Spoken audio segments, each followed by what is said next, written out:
आयुर्वेदामध्ये बाळाच्या दीर्घायुष्यासाठी मंत्रोपचार केले जातात. तर आज आपण प्रणव हॉस्पिटल आणि दुर्वा अंकुर आयुर्वेदमध्ये जन्म झालेल्या बाळाला मंत्रोपचार करणार आहोत. आज पाडवा आहे दिवाळीचा आणि दिवाळीच्या पाडव्याच्या निमित्ताने छान मुलाचा जन्म झाला आहे आपल्याकडे आणि त्याच्या दीर्घायुष्यासाठी आपण प्रार्थना करूयात.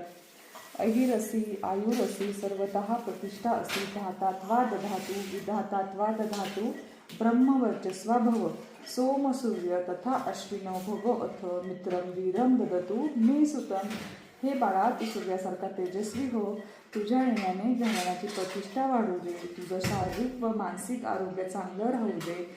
तुझा रोज जय जयकार होऊ दे. द्वेष करणाऱ्या विचारांचा नाश होऊ दे आणि तुझ्याकडनं आईवडिलांची, समाजाची व आपली भारत देशाची सेवा घडू दे. ओम नमः शिवाय, ओम नमः शिवाय, ओम नमः शिवाय. जले रक्षतु वरः स्थले रक्षतु वामनः आरण्यान् नरसिंहश्च सर्वतः पातु केशवः.